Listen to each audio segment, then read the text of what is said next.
Euroregione.news. Riforma dello sport, associazioni o SPA?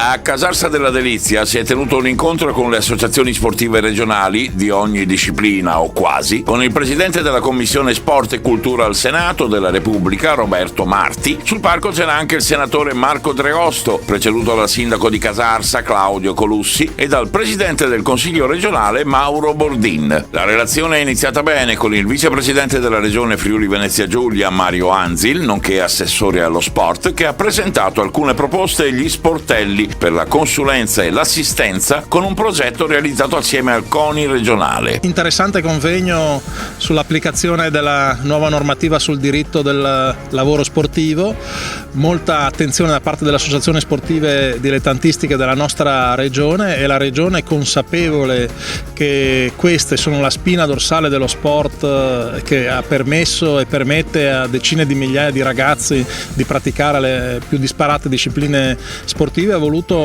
essere presente in questo percorso e, unico caso in Italia, ha istituito uno sportello che prevede la possibilità di dare assistenza proprio burocratica, mettendo a disposizione dei consulenti del lavoro, dei commercialisti, degli avvocati, dei notai, e sostenendo la regione con la collaborazione del CONI le spese, di modo che le associazioni possano essere servite senza sostenerne l'onere.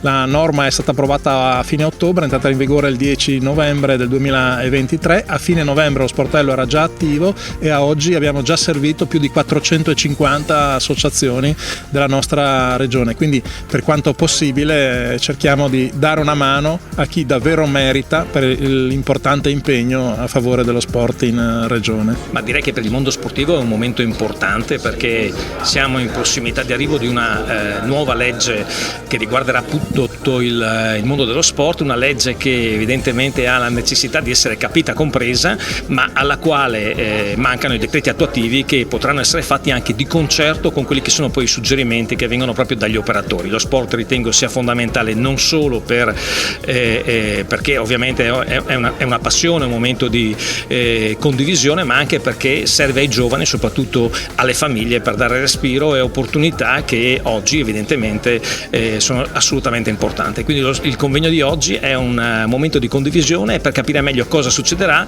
e coinvolgere soprattutto le associazioni sportive in questa nuova riforma. La maggior parte delle persone che gravitano intorno allo sport sono dei volontari. La preoccupazione è che questa riforma possa in qualche maniera mettere in difficoltà soprattutto le piccole associazioni che oggi usufruiscono di queste risorse fondamentali che sono straordinariamente importanti per il mondo associativo e il mondo dello sport, ma io penso invece che questa riforma sia anche un'opportunità per dare un nuovo spunto proprio alle iniziative sportive e soprattutto per ridare quell'immagine che è importantissima dello sport come veramente strumento di crescita e di vita. Un convegno molto interessante, spunti importanti.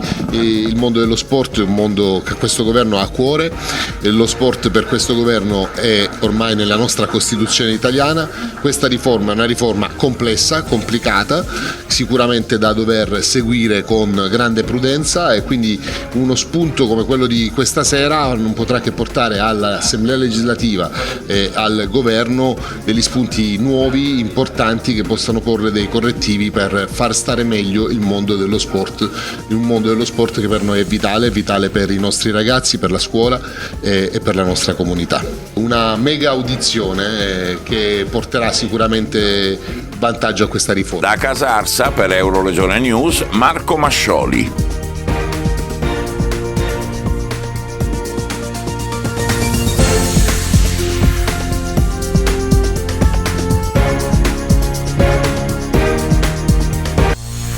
Euroregione.news.